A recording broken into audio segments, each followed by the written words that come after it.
الحمدللہ رب العالمین وصلی اللہ تعالی علی عبد اللہ ورسولہ خاتم النبیین سیدنا و نبینا محمد وآلہ واصحابہ اجمعین، اما بعد۔ واجب الاحترام سامعین کرام، میں نے پچھلے خطبات میں بھی یہ بات عرض کی تھی، اور اس سال کا آخری خطبہ اس سلسلے کا آج کا ہی ہے۔ بات تو ایسی ہے کہ اس کو بیان کرتا ہی جاؤں مگر ختم کر رہا ہوں۔ دین اسلام کو برباد کرنے میں جتنا دخل اس بات کا ہے، پچھلے جمعہ میں نے بیان کیا کہ تغلب اور تسلط کو بھی لوگوں نے انعقاد خلافت کا ذریعہ مان لیا کہ زبردستی کوئی حکومت پر مسلط ہو جائے، آئین کو توڑ کر حکومت سنبھال لے اور وہ قبضہ کر لے، اس کو ایک جائز صورت مان لیا حکمران ہونے کی۔ یہ وہ پہلی اینٹ ہے جس نے سارا دین ٹیڑھا کر دیا، بالکل ستیہ ناش کر دیا اسلام کا۔ دین اسلام میں خلافت منعقد ہونے کے لیے اور حکمران کے صحیح حکمران ہونے کے لیے اور کوئی صورت نہیں ہے، نہ استخلاف کا کوئی ولیعہدی کرے۔ حضرت ابوبکر رضی کا حوالہ بھی بالکل غلط ہے، وہ صرف تجویز تھی، امت کے اہل و رائے سے مشورہ کیا، لوگوں سے پوچھا، قبول ہے یہ نہیں، بس انتخاب آزاد مرضی سے، جس میں ذرا برابر پریشر نہ ہو، نہ رشوت نہ دباؤ، امت آپ پسند کرے کسی شخص کو، یہ ایک طریقہ ہے خلیفہ بننے کا۔ اس کے علاوہ سب طریقے ناجائز اور باطل اور دین کے خلاف ہیں۔ کوئی کسی کو ولی عہد نہیں مقرر کر سکتا، کوئی زبردستی حکومت پر نہیں بیٹھ سکتا۔ یہ سارے غاصب اور ظالم ہیں جو امت کا حق چھینتے ہیں، اور جیسے ہر وہ شخص جس سے کوئی چیز چھینی جائے اس کے لیے لازم ہے کہ جب موقع ملے وہ اپنی مغصوب چیز کو غاصب سے چھین لے۔ ان حکمرانوں سے جس طرح اقتدار چھینا جائے اور جب چھینا جائے وہ عین دین ہے۔ ایک دن کے لیے بھی ان کو صحیح حکمران ماننا اپنے اسلام کی نفی۔ کوئی مسلمان نہیں مان سکتا کہ یہ جائز حکمران ہے، نہیں، بیٹھے رہیں۔ ان کو ہم کہیں گے کہ وہ بالفعل حکمران ہے، ڈی فیکٹو، سنبھالے ہوئے چلا رہے، ٹھیک۔ اور یہ بھی اللہ کے دین نے بہت اچھا کیا، جس کو نہ سمجھنے کی وجہ سے لوگ پریشان ہوتے ہیں کہ جب آپ بتاتے ہیں کہ یہ غلط حکمران آ گئے تھے بنو امیہ کے، بنو عباس کے، تو لوگ ان کے پیچھے نمازیں کیوں پڑھتے رہے، ان کو زکوٰۃ کیوں دیتے رہے، ان کی عمارت میں حج کیوں کرتے رہے، ان کے ساتھ مل کر جہاد کیوں کرتے رہے؟ تو اس بات کو بھی آپ شروع میں ہی سمجھ لیں کہ یہ غاصب ہیں، ظالم ہیں، مگر امت کا کوئی کام نہیں رکے گا۔ ہم کرتے رہیں گے، گناہ ان کو ہوگا، کام نہیں رکیں گے۔ اگر وہ شریعت کے مطابق فیصلے کریں گے تو علماء اسلام نے کہا اگر باغی بھی ہوں اور وہ کسی علاقے پر قبضہ کر لیں تو ان کے قاضی اگر شریعت کے مطابق فیصلہ کریں اور بعد میں حکومت وہاں کنٹرول حاصل کر لے تو ان کے قاضیوں کے فیصلے برقرار رہیں گے جو شریعت کے مطابق ہوں گے۔ یہ ایک الگ بات ہے کہ کام نہیں رکیں گے دین کے، مگر وہ ظالم ہے، ڈی فیکٹو نہیں ہے، ڈی ڈیور نہیں ہے، بالحق نہیں ہے۔ یہ دو لفظ الگ ہیں، بالفعل ہیں کہ سنبھالے ہوئے ہیں وہ۔ جیسے میں آج ممبر پر بیٹھا ہوں تو یہی حقیقت ہے کہ میں خطبہ دے رہا ہوں، مگر اگر لوگ سمجھیں یہ اس قابل نہیں ہے تو کہیں گے کہ بالحق نہیں ہے، ہونا نہیں چاہیے ہے۔ تو ایسے حکمران جو ان کے لیے لفظ کیا بالفعل کہ واقعتاً تو وہ باغ ڈور سنبھالے ہوئے ہیں، بے شک ظالمانہ ہی، مگر وہ حق کے مطابق خلیفے نہیں ہیں۔ مگر جب یہ سمت نے آہستہ آہستہ ملوکیت کے جبر سے نظریہ ضرورت کے تحت، کوئی دلیل نہیں ان کو ملی، نہ کہیں قرآن و سنت میں آتا کہ جو زبردستی بیٹھتے ہیں وہ خلیفے ہو جاتے ہیں، مگر یہ ڈر گئے۔ تلواریں جو تھیں جو اتنی بے نعام تھیں کہ مسلم، یہ جامع ترمذی میں ہم پڑھتے ہیں کہ حجاج ابن یوسف نے جن کو دربار میں لٹا کر چھری سے ذبح کرایا، جنگوں میں جو مارے گئے برگ 1,20,000 تو وہ گنے گئے۔ اب کون مرتا ہے؟ دوڑتے گئے وہ۔ اسی لیے حسن بصری فرماتے ہیں 1,00,000 آدمی ممبر کے پاس بیٹھا ہوتا تھا اور یہ خطبہ دیتا رہتا، بکواس کرتا، جمعہ کا وقت گزر جاتا، مغرب 3 نمازیں لوگوں نے کئی مرتبہ اکٹھی کی، ابھی جماعت جمعہ کی، پھر اسی وقت مگر زور اثر کی، ساتھ ہی مگر ایک بندہ بھی نہیں کہتا تھا کہ اللہ کے لیے نماز تو پڑھاؤ۔ تلوار، اتنا جبر و استبداد امت کو بے بس کر۔ اس لیے علماء اسلام بھی پھر ملوکیت کے زیر اثر یہ مسئلہ بیان کرنے لگے کہ جیسے خلافت جو ہے نا وہ انتخاب سے ہوتی ہے، اسی طرح اگر کوئی زبردستی بیٹھ جائے تو وہ بھی خلیفہ جائز۔ یہ نہیں کہ ٹھیک ہے وہ ظالم بیٹھا، نہیں، بالحق کہہ دیا کہ جب اس کا حکم چل گیا یہی نظریہ ضرورت ہے جو ہماری عدالتوں نے اپنا لیا، بیٹھ گیا، اب کیا کریں؟ یہ پہلی اینٹ ہے جو غلط رکھی گئی، جس کے نتیجہ میں اس امت کی غیرت ختم ہو۔ ظالم بیٹھتے رہے، یہ تماشا دیکھ رہے۔ تو پہلی بات تو آپ یہ سمجھیں نچوڑ کے طور پر کہ متغلب اور متسلط خلیفہ نہیں ہوتا، اس کے لیے خلیفہ یا حکمران کا لفظ بولنا بالکل دین کے ساتھ ٹھٹا ہے۔ وہ ظالم ہے جب تک بیٹھا غاصب ہے، جب بھی اسے اقتدار چھینا جائے چھیننا چاہیے، اگر نہیں چھین سکتے تو بے بسی ہے، اللہ سے دعا کریں، مگر اپنے دل میں اس کا احترام نہ کریں۔ جیسے حضور فرماتے ہیں ان کے لیے لعنت کرو بددعا، وہ کرتے رہے، آپ کے بس میں اتنا ہی کریں۔ جائز حکمران اگر آپ نے مان لیا، دل سے راضی ہو گئے، تو یہ ایسے ہی ہے کہ ایک شخص نے اپنا حق چھوڑ دیا، امت اپنے حق سے دستبردار ہوگی۔ تو پہلی بدماشی یہ ہوئی کہ کتابوں میں لوگ لکھنے لگے، پڑھاتے ہمیں علم کرام کی کتابوں میں کہ متغلب ہو جو ہے زبردستی بیٹھ جائے وہ بھی جائز خلیفہ۔ یہ صرف ملوکیت کا نتیجہ اسلام میں نہیں ہے۔ اور اسی سے دوسری اینٹ پھر یہ رکھ دی کہ جو ایسا ہے نا وہ جو جی چاہے کرے، اس کے خلاف آپ ریوولٹ نہیں کر سکتے، کوئی کوشش نہیں کر سکتے اس کو تخت سے اتارنے کے لیے جب تک وہ کھلم کھلا کافر نہ ہو جائے، ورنہ وہ فاسق ہو جائے، زنا کرے، ظلم کرے، شراب پیے، لوگوں کے مال چھین لے، اس کے خلاف کچھ نہیں کر سکتے۔ اور اس بارے میں لوگوں نے کہہ دیا کہ اس پر اجماع ہو گیا، اب فقہا متفق ہو گئے، مگر یہ اجماع بالکل باطل ہے، یہ نہ قرآن سے لیا نہ حدیث سے، مجبوری۔ جب بے بس ہو گیا تو یہ مسئلہ گڑ لیا کہ کچھ نہ ان کے خلاف کوشش کر۔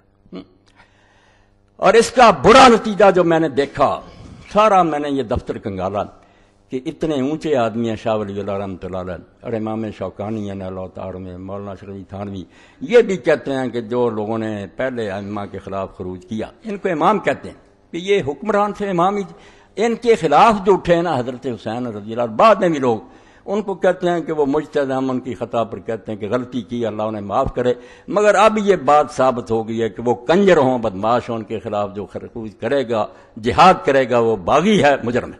یہ فیصلہ دے دیا انہوں نے کہ ان کو معافی، ابھی انہیں علم نہیں ہوتا۔ اب یہ مسئلہ سامنے آ گیا اور متواتر حدیثیں اس بارے میں کہ ظالم خلیفے کے خلاف آپ کچھ نہیں کر سکتے، یہ باقاعدہ کتابوں میں لکھا ہے عدالت الخوا کہ اب جو کرے گا نا ایسی کوشش، اگر وہ ولی بھی ہوگا تو بخشا نہیں جائے گا، وہ مجرم ہے۔ خلیفے کو کھلا ہاتھ دے دیا، خلیفہ کہا، خرابی کیا ہوئی؟ آپ دیکھ لیں کہ جنہوں نے ان کو امام اور خلیفہ کہا، وہ حدیثیں جن میں آتا تھا کہ امام کے خلاف خروج نہ کرو، میں جانتا ہوں ان میں یہ خلیفہ شاہ ولی اللہ مراد نہیں تھے، یہ خلیفے نہیں، یہ غاصب ہیں۔ آپ جو نئے خلیفہ کہہ رہے ہیں کہ ان کے خلاف خروج نہ کریں، آپ دین سے ٹھٹا کر رہے ہیں۔ وہ ان خلیفوں کی بات ہے جو امت نے چنے، وہ ٹھیک ہے کہ اگر ایک شخص امت کا منتخب ہے، لوگوں نے اپنی آزاد مرضی سے اس کو چنا، تو وہ اگر بدکاری پر بھی چل پڑے، یہ سن لیں، مسئلہ کلیئر کر دوں ورنہ آپ کو نہیں سمجھ آئے گا۔ یہ دین سیکھنا چاہیے، نماز روزے کو چھوڑیں، حکومت کی فکر کریں جو اسلام میں اصل ہے کہ دنیا پر راج کرنے کے لیے آپ آئے ہیں، نمازیں پڑھنے کے لیے نہیں آئے۔ اس میں یہ باتیں سمجھنی چاہیے کہ جائز حکومت کیا اور کب تک ہم نے ساتھ دینا، کب اس کو نہیں مانا۔ تو خلیفہ آپ کہتے ہی کیوں اس کو کہ اس کے خلاف خروج نہ کرو؟ کس نے بتایا خلیفہ؟ چنا ہے اس کو کسی نے؟ یہ ظالم ہے، بدماش ہے، زبردستی قابض ہو گیا، جیسے میری زمین کو قبضہ گروپ چھین لے، وہ مالک ہو گیا کہ اس کی خرید و فروخت جائز ہو جائے۔ اور خلیفے کی بات کریں جس کو امت نے اپنی آزاد مرضی سے چنا، اس کے لیے یہی مسئلہ ہے کہ اگر وہ پہلے ہی فاسق ہے تو اگر امت بیعت بھی کرتی وہ بھی خلیفہ نہیں ہو سکے۔ یہ مسئلہ یاد رکھیں کہ اگر امت کی مرضی کے بغیر آیا پھر تو سرے سے نہیں، اور اگر امت نے بھی بالفرض چن لیا، سوء اختیار، غلط چناؤ کیا، وہ فاسق ہے، یہ بھی بیعت کا لازم ہے، وہ خلیفہ نہیں، اس کو کوئی خلیفے والا اختیار نہیں۔ مگر اگر چنتے وقت وہ نیک تھا، اب بگڑ گیا۔ یہ سمجھیں کہ ابتداءً فاسق نہیں تھا، اب بدکاری اس نے کرنی شروع کر دی۔ تو اس میں ہم بہت دیر تک دیکھیں گے کہ وہ بہت دین سے دور تو نہیں چلا گیا، اصلاح کی کوشش کریں گے، اس کے غلط حکم نہیں مانیں گے، یہ بھی حضور نے کہہ دیا غلط حکم نہیں ماننا بے شک، مگر یہ خلیفہ جائز ہے، ہمارا چنا ہوا، ہم بہت موقع دیں گے اس کو سمجھیں۔ حدیثیں ان کے لیے، انہوں نے ظلم کیا، ان ظالموں کے حق میں چسپاں کر دی جن کو ایک دن بھی خلیفہ نہیں بنا۔ یہ تو ایسے ہے کسی کی بیوی کو چھین کر لے جائے اغوا کر کے، اب وہ خاوند ہے کہ خاوند والی حدیثیں پڑھو کہ خاوند کی اطاعت کرو۔ خاوند وہ ہے جس سے شرعی نکاح ہوتا، یہ خاوند نہیں ہے۔ آپ حدیثیں وہ پڑھ رہے ہیں جو اماموں اور خلیفوں کے بارے میں، اور لگا ظالموں پر ہیں، مگر یہ ان کی بھی بسی ہے، ظالموں کے دور میں پیدا ہوئے، ماریں پڑی، یہ غلط مسئلے لے گئے۔ اتنے بڑے بڑے امام غلط، بالکل دین کو تباہ کیا انہوں نے کہ مسلمانوں کی غیرت ختم ہو جائے۔ ظالم ایک دن کے لیے امام نہیں ہے، آپ امام اس کو کیوں کہتے ہیں؟ وہ خلیفہ نہیں، غاصب ہے۔ امت کا منتخب آدمی خلیفہ، اس کو اگر چنتے وقت کی غلطی ہوئی کہ آپ نے بدکار کو چن لیا، وہ بھی خلیفہ نہیں بنا، آپ کی بیعت غلط ہے، خلیفہ نہیں۔ اگر نیک چنا تھا، اگر بعد میں اس میں رد و بدل آ گیا، وہ فاسق ہو گیا، تو ٹھیک، بہت دیر تک دیکھیں۔ اس کے لیے حضور صلی اللہ علیہ وسلم نے یہ بات بیان فرمائی کہ یا تو وہ کھلا کافر ہو جائے، پھر آپ اس کا تختہ الٹیں، مگر اس دوران میں غلط حکم نہیں مانیں گے۔ کوئی ماتحت نہیں کہہ سکتا کہ ظالم حاکم نے یہ غلط حکم دیا تھا اس لیے میں نے قتل کیا، لا طاعت فی معصیت اللہ، اللہ کے خلاف حکم دے گا وہ پھر بھی نہیں مانیں گے، جائز حکمران کا بھی جو ٹیڑھا ہو جائے، مگر بغاوت نہیں کریں گے۔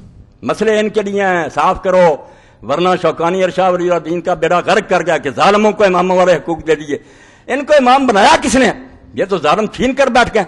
صحیح چنا تھا، جو نیک تھا، مگر اب تبدیل ہو گیا، فاسق ہو گیا، تو پھر ٹھیک ہے، اصلاح کی بہت کوشش کریں گے، سمجھائیں گے، جو رکاوٹ ڈال سکتے ہیں، غلط حکم نہیں مانیں گے، مگر بغاوت کے لیے کہا یا کھلا کافر ہو جائے یا نماز چھوڑ دے۔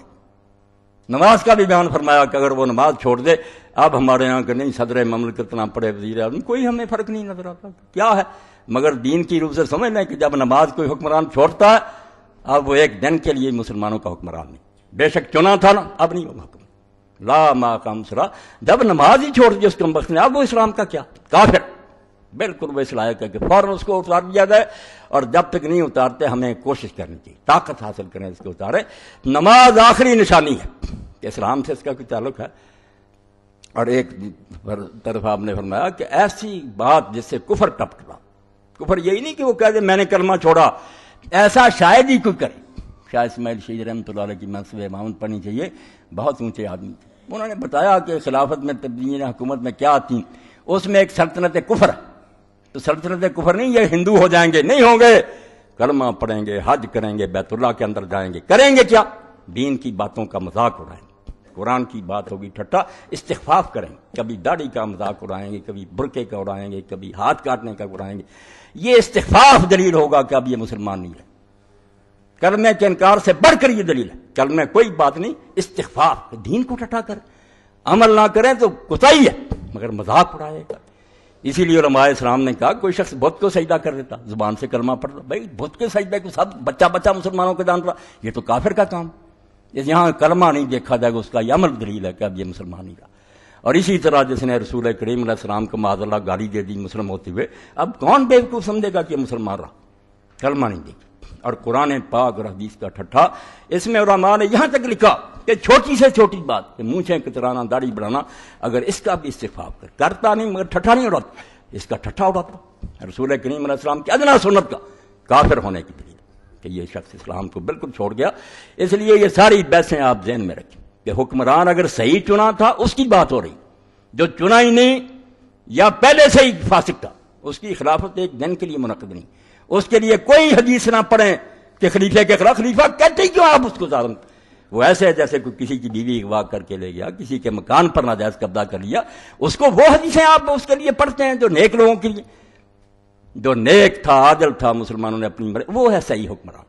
اور اگر وہ غلط ہو جاتا، بشر بدل گیا، وہ کفر تو نہیں کرتا، دین کا مذاق تو نہیں اڑاتا، اور نماز تو نہیں چھوڑ دی، یہ وہ حدود میں جہاں حضور نے فرمایا اب اس کی سلطنت جائے، کلمہ گو ہونے کے باوجود سلطنت کفر، وہ فارسی میں آپ لوگوں کو مل جائے یا اردو میں ترجمہ ہو گیا، منصب امامت کو پڑھنا چاہیے کہ مسلمانوں کا امام کیا، یہ امام نہیں جو میں نماز پڑھاتا ہوں، امام وہ ہے جو سلطنت کا مالک پوری امت کو لے کر جا رہا ہے، وہ امام سیدھا ہونا چاہیے، وہ ٹیڑھا ہو گیا دین ٹیڑھا ہو جائے، مسجدوں میں نمازیں آہستہ آہستہ ختم ہو جائیں گی، بدماشی پھیل جائے گی، عورتیں ننگی ہو جائیں گی، اقتدار ہے اس کے پاس، اس امام کا ٹیڑھا نہیں ہونا چاہیے۔ اس کے لیے یہ باتیں واضح ہیں کہ امت کا چنا ہوا، چنتے وقت تو بالکل عادل اور متقی ہو، بعد میں اگر اس میں خرابی ہو جائے تو وہ بغاوت کی حدیثیں اس کے لیے کہ وہاں کافی حد تک آپ ہم سوچیں گے غلط بات اس کی نہیں مانیں گے بالکل، مگر ملک میں خانہ جنگی بھی نہیں کریں گے تا وقتے کہ وہ دین کا مذاق نہ اڑانا شروع کر دے یا بالکل کھلم کھلا اسلام کے خلاف بکنا شروع کر دے، پھر اس کے خلاف بغاوت عین دین ہے۔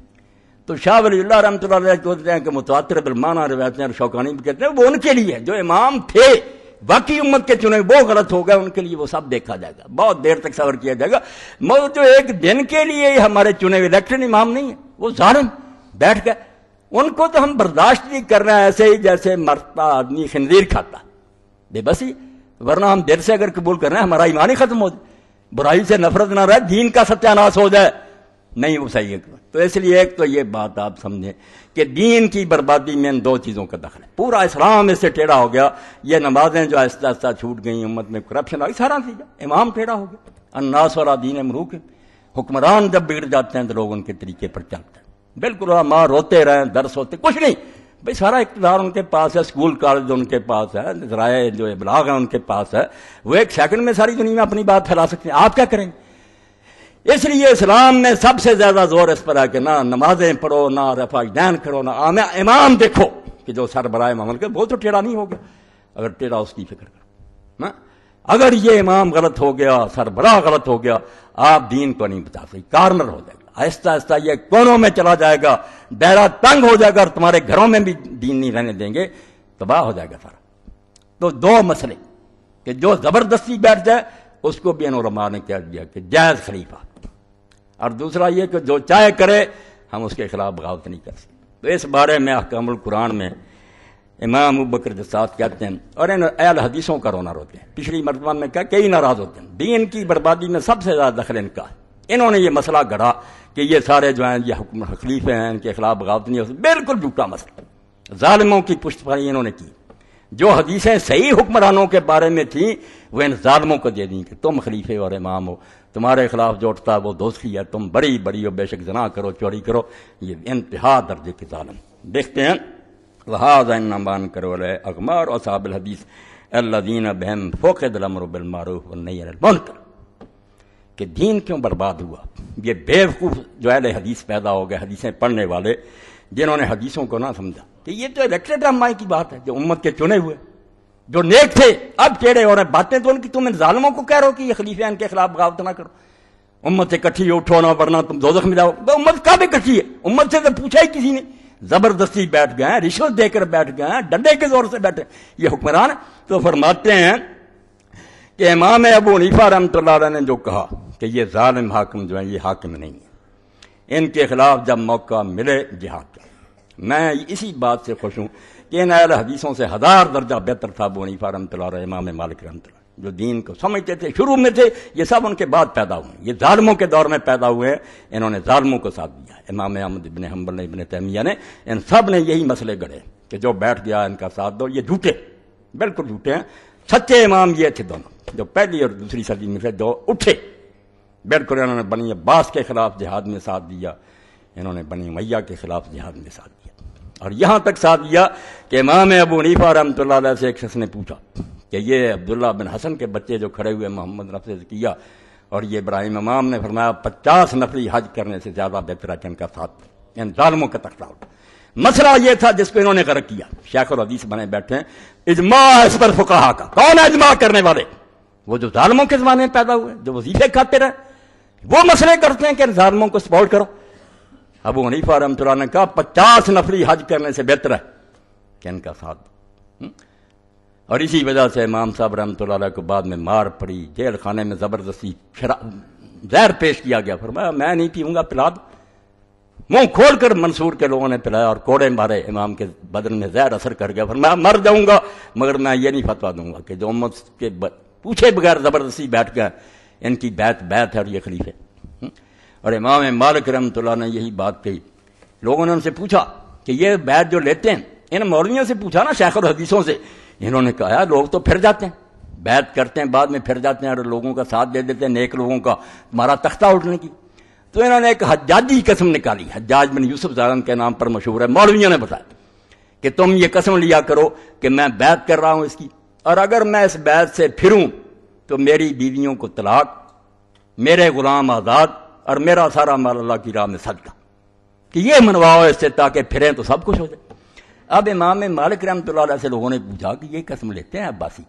انہوں نے فرمایا یہ قسم کوئی قسم نہیں، اٹھا دیا کرو اور جب موقع میرے ان ظالموں کا تختہ ہو. ان کی بیعت کوئی بیعت نہیں، اور نہ یہ قسمیں کوئی قسمیں. یہ زبردستی ہے. اسی لیے امام صاحب کو جو مار پڑی نا کہ فتویٰ دو کہ زبردستی کی طلاق، وہ طلاق کا مسئلہ نہیں تھا، حکومت کا مسئلہ تھا. کہ اگر یہ بات ہوئی کہ طلاق اور مکرہ ایسا بھی زبردستی سے اس طرح منوائی ہوئی طلاق نہیں ہوتی تو لوگ تو پھر جائیں گے، پھر جاتے تھے اور تختہ اٹھتے تھے. تو امام صاحب نے کہا یہ کوئی طلاق نہیں، پھر جائے گا. اس پر انہیں بھی بیچاروں کو مار پڑی، ان کے بازو نکل گئے. اس لیے سید ابو الحسن ندوی فرماتے ہیں مالک اور ابو حنیفہ سے بڑا امام اس امت میں کون ہے؟ جب انہوں نے فتویٰ دیا کہ مسلمان حکمران جو ان کے خلاف بغاوت کرو، سب لوگوں کے فتوے جھوٹے، فتوے ان کے سچے ہیں جو امام تھے پہلی صدی کے، جنہیں جو صحابہ اور تابعین سے ملے تھے، بالکل ٹھیک۔ تو کہتے ہیں قاضی ابوبکر جساد کہ یہ جاہل اہل حدیث جو پیدا ہوئے، جن کی وجہ سے امت میں نیکی کا حکم دینا اور برائی سے روکنا ختم ہو، مٹایا انہوں نے کہ ظالموں کو کچھ نہ کہو، بیٹھے رہو۔ امام احمد بھی کہتے تھے یہ عباسی ظالم جو ان کا ساتھ دو، ابن تیمیہ بھی ساری عمر یہ پرچار کرتے۔ یہ جو ابن حزم تھا نیک اللہ کا بندہ، جس نے کہا جب بھی کوئی عادل آدمی کھڑا ہو جائے اس حکمران سے زیادہ نیک تو زیادہ نیک کا ساتھ دو، وہ باغی نہیں حکمران باغی، جو تخت پر بیٹھا باغی وہ ہے جو دین کو چھوڑے بیٹھا، اس کا ساتھ دو ریت میں سے جو اٹھا ہے مقابلے میں، وہ نیک اٹھا ہے اہل حدیثوں میں سے جس کی عالم محلہ میں یہ مسئلہ واضح ہوا، اور اس نے دلیلیں دی کہ کون ہے اجماع کرنے والا فقیہ؟ حسین رضی اللہ عنہ سے ابن زبیر سے، اور جو مدینہ شریف سے اٹھے تھے صحابہ الحرہ، صحابہ اور تابعین، ان سے بڑا کون فقیہ پیدا ہوا؟ وہ اٹھے نہیں تھے یزید کے خلاف، اور دوسرا کون ہو تم اس قسم کے فتوے؟ وہ نیک تھا، اسپین میں پیدا ہوا، حالانکہ بنو امیہ میں سے تھا ظاہری، مگر اس نے کہا سب جھوٹ بولتے کہ ان ظالموں کو یہ پکڑا دو کہ تم حکمران ہو، یہ حکمران نہیں ہے، حکمران ہوا جن کو ہم چنیں گے، اپنے گھر سے پکڑ کر لائیں گے کہ ہم تمہیں حکمران بناتے ہیں، وہ ہوگا حکمران۔ وہ اگر ٹیڑھا بھی ہو جائے گا بعد میں، اگر پہلے ہی ٹیڑھا تو ہمارا انتخاب کرا، ہم نے بھی غلط چنا، اگر چنا ٹھیک تھا بعد میں غلط ہو گیا تو ٹھیک، دیکھیں گے کہ بہت دور تو نہیں نکل گیا، غلط باتیں اس کی نہیں مانیں گے مگر اصلاح کی کوشش کریں گے۔ یہ مسئلہ صاف کر لو، ورنہ صرف اتنی رعایت دیتے ہیں کہ جنہوں نے پہلے جہاد کیے یار ان سے غلطی ہوئی ہے مگر اللہ معاف کرے، اب جب پتہ چل گیا کہ بغاوت نہیں کر سکتا اب جو کرے گا وہ مجرم، توبہ توبہ۔ تو ان کے لوگوں کو باغی کہتے ہو؟ باغی وہ ہیں جو تخت پر بیٹھے ہوئے شریعت کے خلاف کر رہے ہیں، انہوں نے شریعت سے بغاوت کی ہے، اٹھنے والے باغی نہیں۔ یہ حکمرانوں کی ڈکشنری ہے کہ رعایا کو باغی کہتے ہیں، دین میں باغی وہ ہے جو دین کو چھوڑے بیٹھا، خواہ وہ حکمران ہے خواہ رعیت۔ تو امام فرماتے ہیں جاہل اہل حدیثوں کی وجہ سے امت میں ختم ہو گیا یہ جذبہ کہ برائی سے ٹوکو اور نیکی کا حکم دو، حتی تغلب الظالمون علی امور الاسلام۔ یہ انٹیری ہو گئی، کہتے ہیں اسی کا نتیجہ نکلا کہ ظالم جو ہیں اسلام میں وہ حکومتوں پر چھا گئے، اسپین سے لے کر انڈیا تک بیٹھے ہوئے ہزاروں سال تک راج کرتے رہے، لوگ صرف بیٹھے رہے، تماشا دیکھتے رہے، سلام کرتے رہے، ظالم مسلمان حکومتوں پر بہ گئے۔ فمن کان ھذا مذہب فی الامر بالمعروف والنہی عن المنکر کیف یری امامۃ الفاسق۔ وہ کہتے ہیں تم لگاتے ہو کہ ابو حنیفہ رحمۃ اللہ علیہ نے کیا کہ بدماش کی حکومت جائز ہے، جس کا مطلب یہ تھا کہ 50 نفلی حج کرنے سے بہتر ہے کہ ان ظالموں کے خلاف جو اٹھے ان کا ساتھ۔ اور آپ دیکھتے ہیں کہ حضرت امام حسین رضی اللہ عنہ جب اٹھے ہیں تو ان کا ایک ساتھی تھا جس کا حوالہ محمد اختر حاکم نے دیا۔ یہ کتاب میں نے پچھلی مرتبہ بیان کی تھی نا کہ ایسی کتاب ہے کہ اگر دنیا میں اس کا ترجمہ ہو جائے مسلمان زندہ ہو، اور جس کا جب اس پر پی ایچ ڈی کی ڈگری دی اوزائی یونیورسٹی کے لوگوں نے تو انہوں نے کہا اگر اس سے آگے کوئی ڈگری ہوتی دیتے، 3 جلدوں میں الجہاد والقتال، اس سے اعلیٰ کتاب اسلام میں کوئی نہیں لکھی۔ تو ایک فصل اس میں لکھی ہے کہ یہ ظالم جو حکومت پر بیٹھتے ہیں کون ان کو خلیفہ کہتا، پوری فصل اس قابل ہے قتال و مقتبس السلطنہ۔ یہ آپ کربلا نہ سمجھیں صرف ایک قصہ نہیں، دین کی بنیادی بات ہے کہ آیا جو تخت سنبھالے وہ مسلمانوں کا حکمران قتال و مقتصب سلطنت، کہ جو زبردستی حکومت چھینے مسلمانوں کے اس سے جہاد لازم ہے، وہ ایک دن کے لیے ہمارا حکمران نہیں، اس سے حکومت چھیننی دین ہے۔ اس پر بحث کرتے جاتے ہیں اور یہی سمجھاتے ہیں کہ بھائی خلیفہ اور حکمران اس کو کہیں گے جو مسلمانوں کا چنا ہوا۔ آگے پھر دلیلیں دی ہیں، بحثیں کی ہیں، اور بعد میں پھر بتایا کہ یہ یزید جو کس نے اس کو چنا تھا، اس طرح میں نے بتایا 1 لاکھ روپیہ عبداللہ بن عمر کو، عبد الرحمن بن ابی بکر کو بھیجا امیر معاویہ نے۔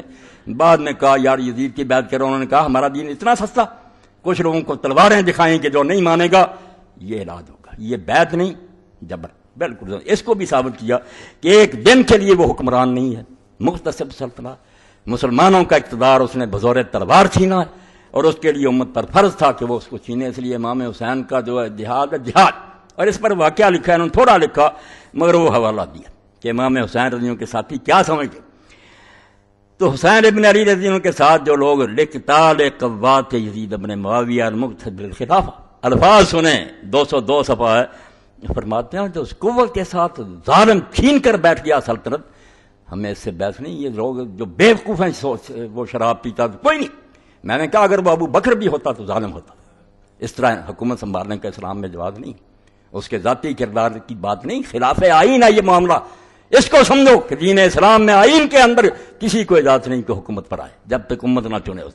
تو فرماتے ہیں یہ قوت کے ساتھ سلطنت کو جو غصب کر کے بیٹھا اس پر، اس کا نام نہیں لکھا، میں بتاتا ہوں.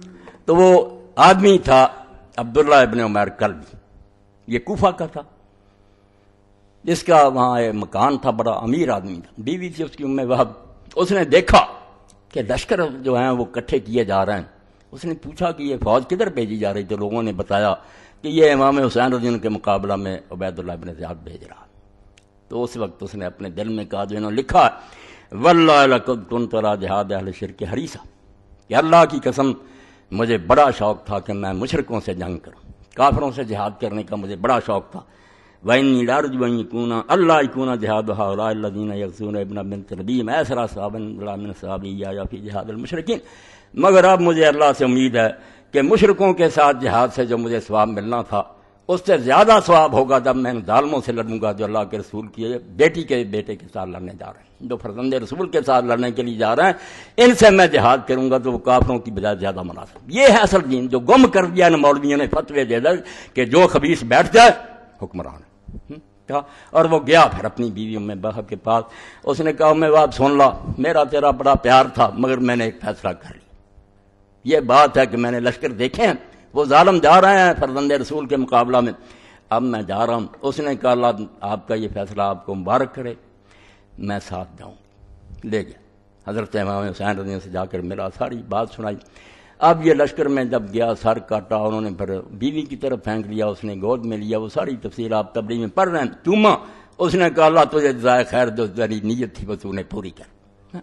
اس لیے اللہ کے بندو یہ پوری فصل جو ہے کیا کروں، یہ ساری جو ہے نا 160 سے 202 تک اس قابل ہے کہ کوئی اللہ کا بندہ اس کو چھپا دے، ورنہ مسلمانوں کو سمجھ نہیں آئے گی کہ ان کے ملکوں میں کیا ہو رہا، کیسے ڈاکو اور غاصب ہیں جو زبردستی حکومتیں سنبھالے بیٹھے ہیں.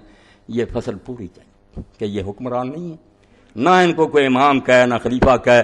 وہ خلیفوں اور حکومتوں والی حدیثیں ان کے لیے نہ پڑھو اللہ کے لیے، یہ تو ظالم ہیں. آپ ان کو کیوں مدد دے رہے ہیں؟ کیوں وہ حدیثیں مسلمان غریبوں کے خلاف پڑھ رہے ہیں؟ اگر کوئی کوشش کرتا آپ کہتے ہیں باغی آپ ہیں، آپ جھوٹے ہیں جو دین کو نقصان پہنچا رہے ہیں. یہ حکمران نہیں، ظالم. ان کی حکومت ایک دن کے لیے صحیح نہیں. تو امام فرماتے ہیں ابو حنیفہ اس کو بدنام کرتے ہو جو جس نے زہر پینا قبول کر لیا، جیل میں کوڑے کھائے، مگر فرمایا نہیں میں ان ظالموں کا ساتھ نہیں دے سکتا. اور حضرت زید ابن علی امام زین العابدین کے بیٹے جب ہشام کے خلاف اٹھے، امام نے فرمایا کافروں سے جہاد کرنے سے زیادہ بہتر ہے کہ زید کا ساتھ. اور فرمایا اگر رسول اللہ نے اصحاب بدر کے بارے میں وہ شان نہ بیان کر دی ہوتی تو میں یہی کہتا کہ جو زید ابن علی کا ساتھ دیں گے ان کو وہی ثواب ہوگا جو بدر کی شہیدوں کا. امام ایسا غازی تھا، مجاہد تھا، یہی امام مالک تھا. یہ بعد میں ماریں کھا کر کانپ گئے کہ نہیں جو بیٹھ گیا انہوں نے برباد کیا. یہ شکر ہے کہ بعد میں بھی ابن حزم رحمۃ اللہ علیہ نے اچھا لکھا، بہت اچھا لکھا کہ یہ کوئی خلیفہ نہیں. یہ میرے پاس کتاب جس کا میں نے ایک مرتبہ ذکر کیا تھا کہ اگر یہ کتاب مجھے نہ ملتی تو میں سمجھتا میری زندگی ضائع گئی. العواسم والقواسم، ایک العواسم والقواسم ہے وہ لکھی ہے قاضی ابوبکر کو، کچھ نہیں. یہ العواسم والقواسم فی ذب عن سنت بالکاظم، یہ مجھے وہاں فیصل یونیورسٹی سے ملی. وہاں میرے دوست سے بچہ لائبریری تھا، یہ ڈاکٹر حمید اللہ صاحب رحمۃ اللہ علیہ نے جو کتابیں دی تھیں اس کے فوٹو اسٹیٹ کرا کر بھیجی. سنت کے دفاع میں سے بڑی کتاب کوئی نہیں لکھی. اور امام شوکانی فرماتے ہیں یمن نے اسلام کو کچھ نہ دیا ہوتا سوائے اس کتاب کے، یہی کافی. سنت کا دفاع، حدیث پر جو حملے ہوئے.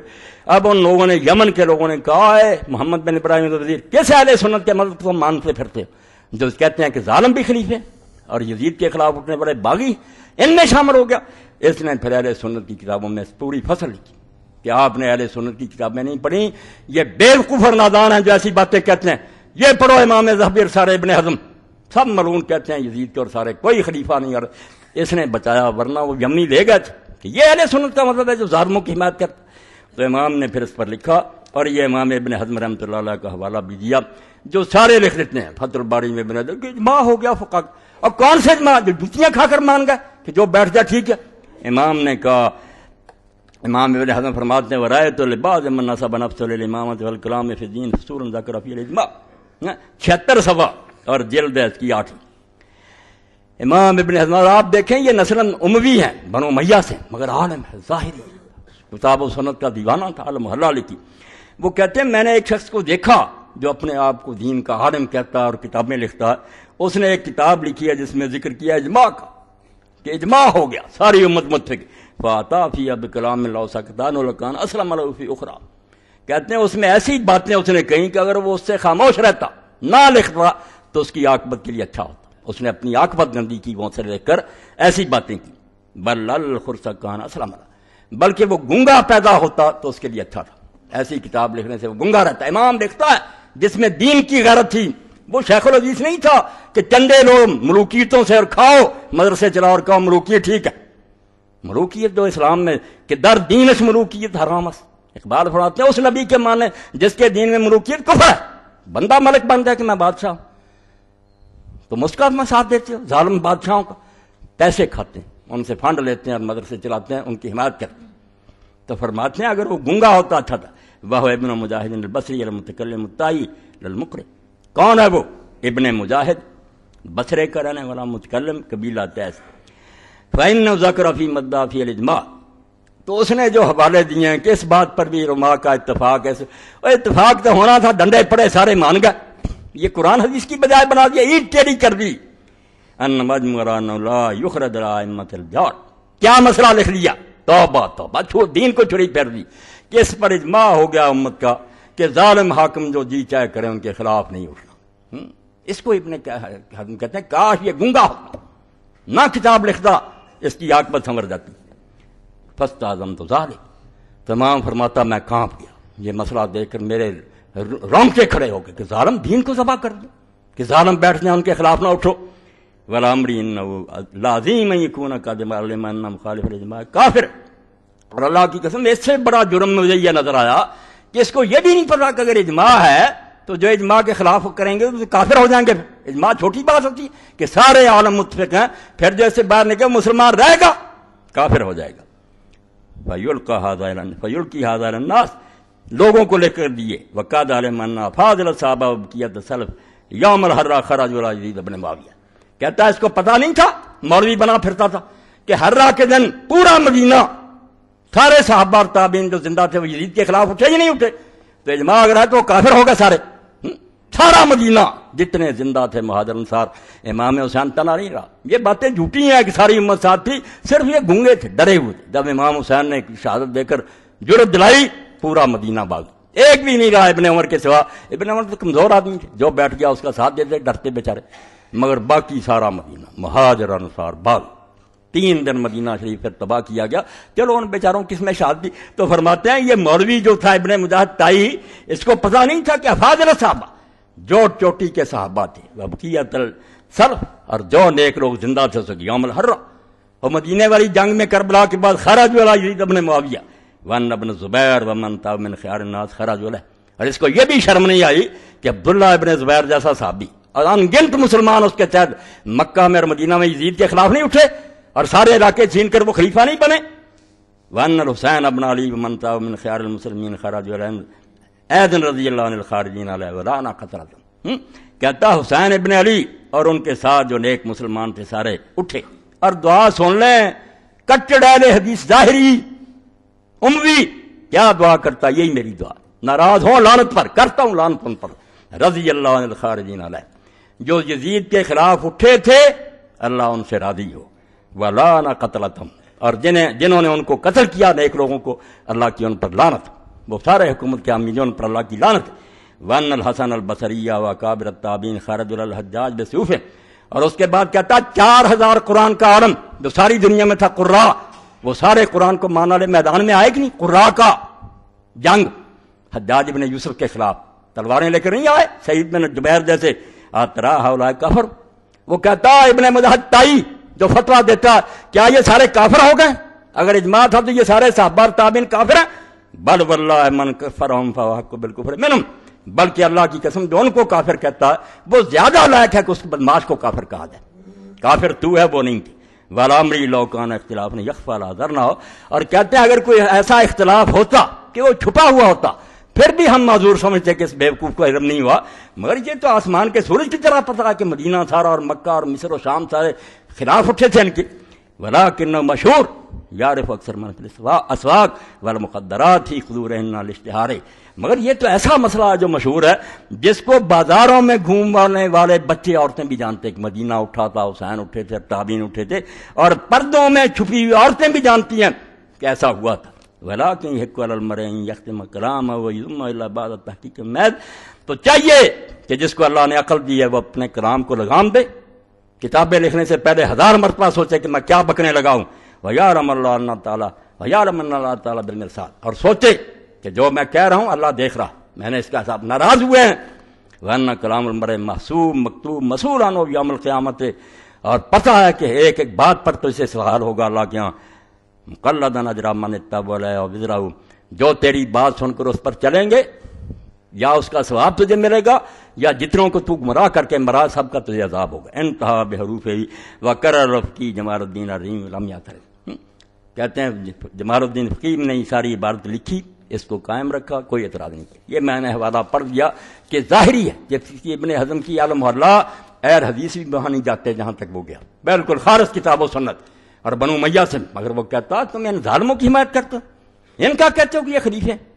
یہ ایسے ہی جیسے کسی کی بیوی کو لے گیا آپ اس کو خاوند کہنے لگے، اور خاوند والی حدیثیں پڑھیں، خاوند کی نافرمانی نہیں کرے، وہ خاوند ہو تو ہے نا، حدیثیں خاوند کی آپ اسے اغوا کرنے والے پر پڑھ رہے ہیں۔ جو امت کو اغوا کر گیا، غصب کر لی خلافت اس نے، امت نے نہیں چنا، وہ کب ہے خلیفہ؟ کیا آپ وہ حدیثیں پڑھیں باغیوں والی؟ یہ دوسری دیکھیں، یہ قاضی ابو بکر بن جساس ہے، ان کی تفسیر ہے احکام القرآن، 4 جلد سورہ حجرات۔ تو فرماتے ہیں کہ امام مالک رحمۃ اللہ علیہ سے پوچھا کہ اگر کوئی ظالم بیٹھ گیا، اس کے خلاف لوگ اٹھے، بغاوت جس کو جرم بنا دیا، بغاوت حکومت کی نظر میں کرایہ کے اٹھی، یہ نہ دیکھا کہ بغاوت تو زیادتی کو کہتے ہیں، اگر حکمران زیادتی کر رہا وہ باغی، اگر رعیت زیادتی کر رہی وہ باغی۔ باغی کوئی ایسی ٹرم نہیں ہے کہ وہ ایک ہی معنی ہے، بدلتی نسبتی بات ہے، جو حق سے ہٹے گا باغی۔ وقد روى ابن القاسم عن مالک، یہ 1709 سوال۔ چوتھی ام مالک اذا خرج على الامام العدل خارج وجب الدفع علیہ مثل عمر بن عبدالعزیز، امام مالک نے فرمایا اگر تو کوئی حکمران ہے عادل، عمر بن عبدالعزیز جیسا، پھر کوئی خبیث اٹھتا اور امت میں گڑبڑ ڈالتا، تو پھر فرض ہے کہ لوگ اس عادل حکمران کا ساتھ، اس خلیفہ کا ساتھ دیں، اس ظالم کا سر کچلیں۔ فاما غیر فدا ينتقم اللہ من ظالم مثل، اگر کوئی ظالم ہے اور ظالم ہی اٹھ کھڑا ہوا، ہاں، تو پھر کسی کا بھی ساتھ نہ دیں، اللہ کو نبٹنے دیں کہ وہ ظالم سے ظالم کو جوتیاں مروا رہا ہے، آپ تماشا دیکھیں، ہاں، ظالم ہے تو ظالم سے بہتر ہے۔ ثم ينتقم من كليهما، پھر اللہ ان دونوں سے بدلہ لے گا قیامت کے دن۔ قال اللہ تعالیٰ فاذا جاء وعد اولاما، یہ پڑھا قال مالک اذا بوجل الامام فقام علیہ اخوانہ قتل اذا كان له ولد، یہ سن لیں مسئلہ، یہ ساری حدیثیں کتابت میں شیوخوں کو جا کر پڑھا دیں کہ یہ حدیثیں ظالموں کے لیے نہ خدا کے لیے پڑھیں، جو دین میں خلیفہ کے چنا ہوا یہ ہے ان کے لیے، بالکل اس کی صرف نافرمانی کریں گے ہم غلط بات میں، مگر بغاوت نہیں کریں گے، کافی حد تک برداشت کریں گے جب تک انتہا نہ ہوگی۔ تو امام مالک فرماتے ہیں جب کسی امام کی بیعت ہو جائے، بیعت آپ نے کئی خطبوں میں سنا ہے، اس کا نام نہیں کہ میں کوشش کروں گا لوگوں سے ریفرینڈم کرا لوں، یہ تو پتہ کہ ڈنڈا ہے، لوگ بیٹھے ہوئے اوپر، لوگ دیں گے ووٹ، بے شک 10% ہی آئیں، فرض کر لیا جائے گا کہ 99% آئیں، ہم دیکھتے ہیں نا یہ تماشے، یہ نہیں بیعت وہی ہے کہ سارے گھر میں بیٹھے ہیں، کسی کے پاس حکومت نہیں ہے، لوگ خود جا کر کہتے ہیں ابو بکر ہم آپ کو حکمران بنائیں، یہ بیعت کہ لوگ سودا بیچتے ہیں کہ ہم نے اپنی جو امانت تھی وہ آپ کے پر، فرمایا جب خلیفے کی بیعت ہو جائے تو پھر اس کے بھائی اس کے خلاف اٹھ کھڑے ہوں، تو جنگ کی جائے گی ان بھائیوں کے خلاف اگر پہلا آدمی عادل ہوگا، پہلا حکمران عادل ہے نا، خام خواہ یہ اٹھ کھڑے، فاما ہؤلاء فلا بیعۃ لهم اذا كان بوجھ من الخوف، اور اگر یہ لوگ جو ہیں اپنے زمانے کے کہا بنو عباس بیعت وہ بھی لیتے تھے، بیٹھ گئے لو بیعت، کس کی موت آئی ہوئی کہ بیعت نہ کرے، ہاں جی ہاں جی ہاں جی ٹھیک ہے ٹھیک ہے ٹھیک ہے، ضمیر بیچنے والے تو ہر زمانے میں، تو امام مالک فرماتے فاما ہؤلاء فلا بیعۃ لهم، یہ ہمارے زمانے کے جو ہے نا منصور صفا وغیرہ، ان کی بیعت کوئی بیعت نہیں ہے، بے شک ہاتھ میں ہاتھ لے لیں لوگوں سے منع، یہ بیعت کوئی نہیں، اذا کان بویا لهم الخوف، ان کی بیعت لوگ خوف کی وجہ سے کرتے ہیں، ڈرتے وہ کرتے ہیں، یہ وہ بیعت نہیں ہے جو رضامندی سے ہوتی۔ تو یہ بھی بحث میں نے پڑھ دی کہ ظالم جو ہے نا ان کے خلاف اٹھنے والا جو ان کا ساتھ دو بشرطے کہ وہ عادل ہو، دوسرا جو ہے وہ جھوٹا، وہ حکمران بھی اس کا کوئی حق۔ یہ ہیں امام ابن حجر، یہ لکھتے ہیں 12ویں جلد فتح الباری، اب اس میں باغیوں کے بارے میں لکھتے ہیں، یہ پڑھ لیں، یہ سب ان کے پاس پڑھتے ہیں، فیصلے گھر میں بیٹھے کر لے ہیں کہ نہیں وہ حکمران جو تھا ان کا چچا ہے نا جو حکومت پر بیٹھ جائے اور اللہ کے بندے مر جائیں ولی صاحب بھی، وہ باغی۔ تو امام فرماتے ہیں یہ 285 اور 286 تو فرماتے ہیں والا قسم ہے کہ دو قسم کے لوگ حکومت کے خلاف اٹھتے ہیں، ایک وہ ہیں جو بالکل مرتد ہوتے ہیں اور دین سے نکل جاتے ہیں، جیسے حضرت ابوبکر کے خلاف اٹھ کھڑے ہو کہ زکوٰۃ نہیں دیں گے، وَالثَّانِي مَنْ خَرَجَ فِي طَلَبِ الْمُلْكِ لَا لِلدُّعَاءِ إِلَىٰ مُعْتَقِدٍ۔ ایک دوسرا گروہ جن کا کوئی نیا عقیدہ نہیں ہوتا، کوئی نیا ایمان نہیں ہوتا، وہ بھی مسلمان ہی ہوتے ہیں مگر وہ حکومت کے لیے اٹھتے ہیں، یہ کہتے ہیں سیاسی تھا تو کیسا جادو سر پر چڑھ گیا کہ سیاست نہیں تو اسلام ہے کس کا نام؟ آپ بڑے فخر سے کہتے ہیں کہ امام حسین کا جھگڑا سیاسی تھا، دین ہوتا شرم سے ڈوب مرتا، جس دین میں سیاست نہیں وہ ہندوازم ہے، وہ عیسائیت ہے، بدھ مت ہے، اسلام نہیں۔ اسلام میں تو پہلی بات ہی ہے کانت بنو اسرائیل تسوسہم الانبیاء کہ انبیاء بنی اسرائیل سیاست کرتے تھے، حکومت کی بھاگ دور نبیوں کے ہاتھ میں ہوتی تھی۔ اب حضور نے فرمایا نبی نہیں آئیں گے خلفاء ہوں، یہاں سیاست عبادت مکاری نہیں ہے، ملک کا انتظام اللہ کے قانون کے مطابق چلانا نماز روزے سے بڑی عبادت ہے، امت کو ٹھیک لے کر چلو، ہم اللہ قسمین ہے۔ تو فرماتے ہیں یہ سلطنت کے لیے جو اٹھتے ہیں یہ بھی دو قسم کے، قسمن خرج غضب الدین میں اجل دور الولاد و ترک عمل بسنت نبویہ فہؤلاء الحق۔ یہ ایک سطری کافی ہے، سارا کربلا آ گیا اس میں، پہنچا دو ہر شیخ الحدیث تک کہ اگر بخاری پڑھتے ہو نکالو فتح الباری۔ فرماتے ہیں ایک گروہ ہیں جو نکلے ہیں سلطنت کے لیے مگر اپنے لیے نہیں، وہ اقتدار اس لیے نہیں چاہتے کہ عیش کریں گے، معلوم غضب الدین، انہیں دین کا جوش آیا ہے من اجل دور الولاد، کیونکہ حکمران جو ہیں وہ غلط ہو گئے، حکمران ظالم ہو گئے، دین چھوڑ دیا انہوں نے، ترک عمل بسنت نبویہ، اور اللہ کے نبی کی سنت پر عمل کرنا انہوں نے چھوڑ دیا۔ اس لیے یہ بیچارے اٹھے ہیں کہ ہماری زندگی میں اللہ کے رسول کے دین پر عمل تم نے چھوڑ دیا۔ یہ کون ہے پھر؟ یہ باغی ہیں، فہؤلاء اہل حق، یہ باغی نہیں ہیں، یہ حق والے۔ اور کون ہے وہ؟ ومنهم حسین ابن علی واہل المدینہ فی الحرہ والقراء الذین خرجوا الحجاج، وہی ابن حزم والے والے، انہی اہل حق میں سے ہیں جو صرف دین کی غیرت سے اٹھے تھے۔ حسین ابن علی ہیں، مدینے والے ہیں حرہ میں، اور وہ قاری ہیں 4000 قاری، ایک آدھا عالمی 4000 جو سارے شہروں میں تھا پوری دنیا میں حجاج کے مقابلے میں آیا۔ جانے دیجیے دیر و جماعت میں پڑھنا، کربلا پر نہ رک جانا، پتہ چلے کہ جو عالم اسلام میں قاری تھا نکل کھڑا ہوا، جانے دیے اور بعد میں تباہ ہوئے۔ تو فرماتے ہیں وہ قاری جو حجاج کے مقابلے میں اٹھے، وَقِسْمٌ خَرَجُوا لِطَلَبِ الْمُلْكِ فَاكْتَسَبَتْ كَانَ فِيهِمْ شُبْهَةٌ وَالْأَمْلَاءُ وَهُمُ الْبُغَاة۔ ایک ٹولہ وہ ہے جن کے پیش نظر کوئی دین نہیں، کوئی مقصد نہیں، صرف حکومت کا لالچ ہے، یہ باغی، اس گروہ کو باغی کہیں گے جو دین کے لیے جوش میں 286 اور 285 ہے۔ تو میں نے خلاصے کے طور پر آپ کے سامنے یہ مضمون بیان کر دیا کہ حکومت پر نظر رکھنا اہل اسلام کے لیے سب سے مقدم فرض ہے۔ نماز روزے سے زیادہ فکر یہ کریں کہ ہمارے ملکوں میں باغ ڈور جو سنبھالے ہوئی کیسے لوگ اللہ رسول کے مطیع ہیں تو ان سے محبت دین ہے، ان کے لیے دعائیں مانگنا، ان کی خیر خواہی، ان کے حق میں یہ دعائیں کہ اللہ انہیں کامیابی لازم، اور اگر وہ ظالم ہیں ہم ان سے بغض کریں گے، حدیث پاک بغض کرو، ان پر لعنت کرو، اللہ سے دعائیں کرو کہ اللہ ان ظالموں سے جان چھڑاوے، اور جہاں تک ہو سکے ان کا کوئی ساتھ نہ دو۔ یہ دین ہے، بالکل یہ خلاصہ ہے، ورنہ فقہ اور حدیث کے دفتر اس پر ڈھیروں مگر غلط ہو جانے کی وجہ سے یہ فصل جو میں نے بیان کر دی نا، یہ ترجمہ کرا دو اللہ کے بندوں، یہ 40-50 صفحے جائیں واضح کر دیا اس نے کہ حکمران سمجھو تو صحیح ہوتا کون ہے، جو تخت سنبھالے وہ حکمران، جو زبردستی چھینے گا وہ خلیفہ نہیں ہے، نہ اس کے لیے کوئی حدیث ہے، وہ ظالم ہے، اس سے حکومت چھینی فرض ہے، بغاوت نہیں ہے، عبادت۔ صرف دین والا جو ہے اس کے خلاف نہیں اٹھنا، اس کا ساتھ دینا، اس کی مدد کرنا، اس کی حمایت کرنا، یہ بالکل دین اسلام۔ باقی وہ بات بھی آپ ذہن میں رکھیں، کتاب میں لوگ لکھتے ہیں، حوالے دیتے ہیں کہ لو جی اس کے ساتھ جہاد کے لیے کیوں گیا پھر اگر وہ برا تھا؟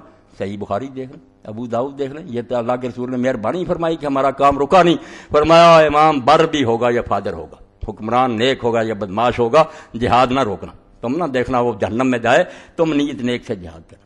جب نماز کی باری آئی فرمایا کوئی آدمی نیک ہو بدماش ہو نماز نہیں چھوڑنا۔ یہ بھی میں نے وحدت امت لکھی، یہ بھی میرا پوائنٹ یاد رکھیں، میں نے یہ انتشار نہیں چاہتا، میں یہ کہتا ہوں کام جو ہے یہ نہیں سٹاپ ہونے چاہیے، اس سے نفرت کرو، اس کو الگ کرنے کی کوشش کرو، دعائیں کرو اللہ کو موقع دے، مگر کام سب ہونے چاہیے۔ اگر حجاج ظالم جیسا بھی نماز پڑھا رہا گا، صحیح بخاری میں ابن عمر اس کے پیچھے نماز پڑھتے، یہی ان کی دلیلیں ہیں کم بختوں کی، بیلموں کی، کہ فلانے نے حج کرایا لوگوں نے کیا پڑھا، بھائی کہیں دین میں آتا جو حج پڑھائے گا ولی ہونا چاہیے؟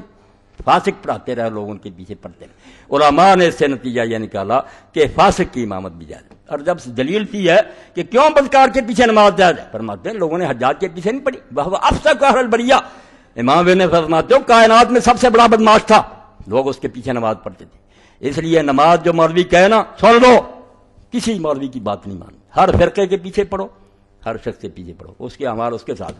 دین میں کہیں نہیں آیا کہ شیعہ کے پیچھے نہ پڑھو، خارجی کے پیچھے نہ پڑھو، کوئی علی کو گالیاں دے بھگتا پھرے گا خارجی، نماز نہیں چھوڑ سکتے۔ ابن حزم رحمۃ اللہ علیہ فرماتے ہو ایک دن میدان عرفات میں ایسا اجتماع ہوا، لوگ یہ بھی بات نہیں میری پلے باندھتے، امت کی وحدت کے لیے قربانی دیں گے، ہم اس سے نفرت کریں گے، وہ بے ایمان ہے مگر نماز نہیں چھوڑیں گے۔ نماز اگر ہم الگ کریں گے دین کے ٹکڑے ہو جائے گا۔ نماز مسلمانوں کی وحدت ہے، اسی مسجد میں ہو رہی ہے، قبلہ پڑھ رہا، قرآن پڑھ رہا، تو تین گروہ آ گئے میدان عرفات میں، تینوں کا آپس میں جھگڑا تھا اس زمانے میں حکومت کا۔ ایک طرف عبداللہ بن زبیر رضی اللہ کا کیمپ تھا، ایک طرف عبد الملک بن مروان کے لوگ تھے، ایک طرف نجدہ خارجی تھا۔ ابن عمر ان جھگڑوں میں نہیں آتے تھے کہ مسلمانوں کا فساد میں نہیں ہوں، مگر نماز ان سب کے پیچھے پڑھتے تھے، جو مسلح پر قابض ہو جاتا تھا یہ پڑھتے۔ تو لوگوں نے ان سے پوچھا کہ آپ نماز سب کے پیچھے پڑھ رہے، فرمایا اور قرآن نے کہا تعاون علی البر والتقوی، جب نیکی کی کوئی آواز دینا حی علی الصلاۃ، تو میں کیوں نہ اس کی مانوں؟ اس وقت کوئی برائی کے لیے کہہ رہا، جب وہ کہے گا مسلمانوں کو قتل کریں نہیں مانوں گا، تو نماز نہ خدا کے لیے چھوڑے۔ بالکل یہ لکھتے ہیں نا بدعتی کے پیچھے نماز اللہ ان پر کرے جو جس کے یہ لائق، ظالم ہے، اہل حدیث ہیں دوسرے سب ظالم۔ میں نے ان میں پڑھا ایک دلیل نہیں ان کے پاس، نہیں یہ اہل باطل، بھئی ایک من گھڑت باتیں کیسی باتیں، آپ اللہ رسول کی بات بتائیں۔ کہیں اللہ نے کہا کہ قبلہ رخ ایک شخص قرآن پڑھ رہا ہے اس کا عقیدہ کچھ ہے؟ دین میں وہ حوالات ہیں جہاں آپ نے کہا امام کا عقیدہ پوچھا، ظالم۔ اب بھی کتابیں آ رہی ہیں بدعتی کے پیچھے نماز، جھوٹے، نماز نہیں ہم چھوڑ سکتے، ہمیں کیا بدعتی ہے؟ وہ حسن بصری رحمۃ اللہ علیہ کا قول یاد رکھیں جو صحیح بخاری میں، لوگوں نے پوچھا بدعتی، اور اس زمانے میں بدعتی یہ بریلوی نہیں تھے کہ درود و صلات پڑھتے تھے، وہ بدعتی تھے جن کے عقیدے نئے تھے، کوئی رافضی بن گئے تھے، کوئی خارجی بن گئے۔ پوچھا عقیدے کے بدعتی، عقیدے نئے، فرمایا صلی خلفہ والا بدعت، پڑھ نماز اس کے پیچھے، اس کی بدعت کا وبال اس پر ہوگا۔ تجھے کسی نے کہا کہ عقیدہ پوچھ، اور جلدی روایتیں بنا لی کہ ان کی نماز قبول نہیں ہماری، بھئی آپ کو کیا فکر پڑی؟ اس کی نہیں قبول ہوگی، آپ کی نیت نیک ہو جائے گی۔ کہیں دین میں آتا کہ پہلے پتہ کرو کہ امام کی، پہلے آپ اللہ تعالیٰ کو یہ فیکس کریں کہ مولوی ساکی ہوگی پڑھے نماز، نہیں بھئی کس چکر میں آپ پڑھے ہوئے؟ آپ اپنی نیت نیک کریں، قرآن پڑھ رہا ہو قبلہ رخ۔ لوگوں نے کہا کہ آپ ایسے نجدہ خارجی کے پیچھے پڑھتے ہیں، تو صحابہ نے کہا ہم بھائی اس کے پیچھے نہیں کھڑے ہوتے، ہم قرآن کے پیچھے کھڑے ہوتے، قرآن پڑھ رہا ہم قرآن کی اصلاح کریں۔ تو اس لیے ایک طرف تو وحدت امت کو نقصان نہیں پہنچنا چاہیے کہ نمازیں سب کے پیچھے پڑھو۔ اگر وقت آ جائے اللہ پناہ دے کہ کوئی ظالم مسلمان علاقوں پر حملہ کر دے، جیسے عراق میں ہو گیا، افغانستان میں، یہاں بھی کوئی کر دے کم وقت 65 کی جنگ کی طرح، پھر ہم نہیں دیکھیں گے کہ حکمران کون ہے، نہیں حکمران کا نہیں، یہ ملک مسلمانوں کا ملک ہے، دارالاسلام ہے، اس کا ایک چپا مسجد ہے، پھر ہم مر مٹیں گے، پھر کسی کے اعلان کی ضرورت نہیں، ہر مسلمان مرد عورت پر فرض ہو جائے گا کہ ملک کی حفاظت کرے۔ دارالاسلام مسجد کی طرح، جو مسلمانوں کا علاقہ چھوٹی بات نہیں ہوتا، عمل کریں یہ حکمران یا نہ کریں ان کی قسمت ہے، مگر وہ علاقہ مسجد ہے، ہم نے اس لیے لیا کہ یہاں اسلام چلائیں، کبھی چل پڑے اللہ کو منظور ہوگا، ایک انچ نہیں گم ہونے دے گا۔ ہجوم العدو علی ارض المسلمین، جب دشمن مسلمانوں کے ملک میں گھسا ہے پھر کسی اعلان کی ضرورت نہیں، ہر مرد اور غلام پر فرض ہے کہ وہ اپنا ملک آزاد کرائے۔ اس لیے ایک طرف یہ بھی بات یاد رکھنی ہے، ظالم حکمرانوں والا مسئلہ بھی یاد رکھنا، مگر نمازیں پڑھنا، جہاد ہو ساتھ دینا، اور زکوٰۃ اگر بیت المال مانگے تو دینا۔ ہم بری ہو جائیں گے اگر وہ لوٹ جائیں گے، کھا لیں گے، اللہ سے جا کر خود ہی معاملہ ان کا ہوگا۔ ہمیں یہی حکم ہے کہ ائمہ دور کو دے دو، ظالم ہے تو دے دو ان کو، غلط کریں گے تو بھگتیں گے۔ اس لیے امت کی وحدت حضور کو کتنی مطلوب ہے، ٹکڑے نہ ہو جائے، آپس میں اصلاح کی کوشش کرو، درست کرنے کی ساری کوشش کرو، مگر اتفاق قائم رکھو۔ بالکل اس اتفاق میں خلل نہیں آنا چاہیے۔ اور اس سلسلے میں ایک بات جو کئی مرتبہ کئی وقت امت میں پھر آپ لوگوں کو بتا دوں کہ میرے نزدیک یہ مسئلے جو ہے نا نماز کے، اللہ گواہ میں ممبر کہتے ہیں ان کی رائے حقیقت نہیں ہے کہ رفع یدین عرفات پر دوسرے رائے کچھ نہیں ہے، یہ صحابہ کرام سے لوگ ساری طرح پڑھ رہے ہیں، امت کے چوٹی کے لوگ پڑھ رہے ہیں، کوئی ان میں سے بے نماز نہیں ہے، کوئی گمراہ نہیں ہے، ترجیح کا معاملہ ہے۔ میں سمجھتا ہوں مجھے زیادہ ثبوت ملتا فاتحہ پڑھنے کا پڑھے، دوسرا سمجھتا ہے اس کے بغیر بھی ٹھیک ہے۔ یاد رکھو میں یہاں اعلان کر رہا ہوں نماز ہے ساری امت کی درست ہے، میں اللہ کو گواہ کرتا ہوں ایک امت کا آدمی بھی نہیں جو غلط نماز پڑھ رہا، سب کے پاس یہ حدیث ہے یا صحابہ کرام کا طرز عمل ہے، کوئی گمراہ نہیں، بالکل سارے ٹھیک ہیں، کوئی فکر نہ کرو۔ بس یہ بات یاد رکھو کہ ابو عامر حنفی اور کفال مرضی شافی ایک دور میں دو امام تھے چوٹی کے، اور کئی مرتبہ اگر کوئی فوت ہو جاتا وہاں اکٹھے ہوتے تو لوگ اس موقع کے منتظر رہتے تھے کہ یہ دو امام آئیں گے وہاں، تو اشارے ثواب کے لیے قرآن خوانی وغیرہ یہ کول شول نہیں ہوتے تھے، لوگ افسوس کرتے تھے، دعا کرتے تھے، تو لوگ منتظر رہتے تھے کہ یہ دونوں امام آئیں گے، کوئی مسئلہ چھیڑ دو، سوال چھیڑ دو، تو پھر علم کے دریا بہتے تھے، امام عامر حنفی دلائل دیتے، ادھر کفار لوگ کتابیں نوٹ بکیں ساتھ رکھتے، وہاں رسالے بنے تھے علم کے۔ تو ایک دن امام جو حنفی تھے ابو عامر رحمۃ اللہ علیہ وہ جا رہے تھے، اب مغرب کا وقت ہو گیا، مسجد تھی کفال شافی رحمۃ اللہ علیہ، اور کون سے مسئلے تھے جو تم نے مسئلے بنا لیے روٹی کمانے کے لیے؟ مسئلے تھے حکومت ٹھیک کرنا، ملک میں کرپشن ختم کرنا، غریبوں کو روٹی دینا، وہ مٹ گئے، تم نے اپنا علو سیدھا کیا، تمہارے مدرسے چل رہے ہیں، روٹیاں کھا رہے ہو، یہ دین رہ گیا فاتح۔ تو امام ابو عامر جو تھے وہ اس مسجد میں داخل ہو گئے، کفال کی مسجد میں چلے گئے شافی رحمۃ اللہ علیہ۔ تو شافی عالم نے جب دیکھا تو مؤذن اذان کہنے لگا، مغرب کا وقت، اب شافی لوگ جو ہیں وہ ترجیح کی اذان کہتے ہیں، ریپیٹ کرتے ہیں کہ 2 مرتبہ اشہد اللہ اللہ، 2 مرتبہ اشہد ان محمد رضا، آہستہ آواز سے کہنا، پھر پورے زور سے ایڑیاں اٹھا کر اشہد اللہ الہ الا اللہ دوہری۔ یہ مکہ میں اذان ہوتی تھی، ابو محذورہ رضی اللہ عنہ کا آپ نے سکھائی، مدینہ میں وہ اذان ہوتی تھی جو ہم عام کہتے ہیں سیدھی۔ تو شافی عالم نے کہہ دیا ابو عامر صاحب آئے، حنفی اذان کہو، شافی اذان نہیں کہنی، پتا تھا کہ دونوں سنت ایک مکہ میں تھی، کیا فرق پڑ گیا؟ اب اذان جب حنفی طریقہ سے ہوئی تو نماز کے لیے بھی انہوں نے ابو عامر کو کر دیا، اور کون ان ملاؤں کو سمجھائے؟ کیوں دین کا ستیہ ناش کرتے ہو؟ اسلام ایک ہی ہے، اللہ رسول کے دیوانے ہیں سارے، آگے کر دی۔ اب امام ابو عامر نے کہا اتنی میرا احترام کیا کفار نے، انہوں نے اللہ سینے پر ہاتھ، حنفی طریقہ چھوڑ دیا، نہ پر آمین اونچی آواز سے کی، رفع یدین کیا۔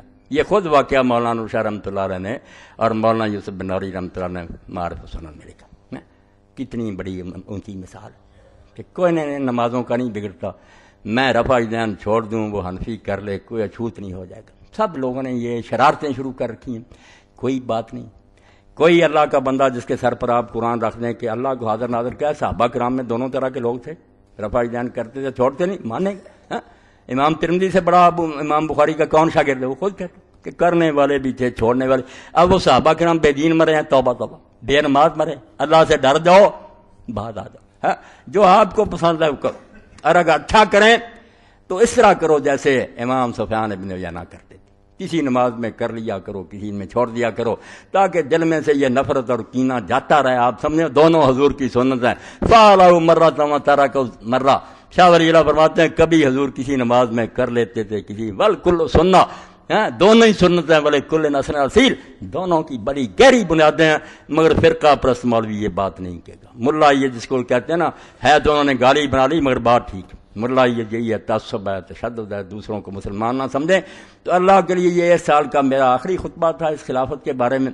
اللہ تعالیٰ مجھے اور آپ سب کو خیریت سے رکھے، اور حکومت اسلامیہ کے لیے ہمارے دلوں میں تڑپ پیدا کرے۔ آپ اپنی نمازوں میں روئیں کہ اللہ وہ دور آئے رسول اللہ کا، ابو بکر عمر کا، عثمان علی کا، ایسا دور جس میں خلافت راشدہ ہو، خلیفہ پھٹے کپڑے پہنے، لوگوں کے مکان اچھے ہوں، اس کا گھرا ہوا، وہ رات کو گھومے کہ غریبوں کی خبر لے، وہ بابرکت دور زمین پر آ جائے، واشرقت الارض بنور ربہا، اور یہ زمین اللہ کے نور سے چمک اٹھے، جلوے چمکے، غریبوں کو بھی جنت مل جائے۔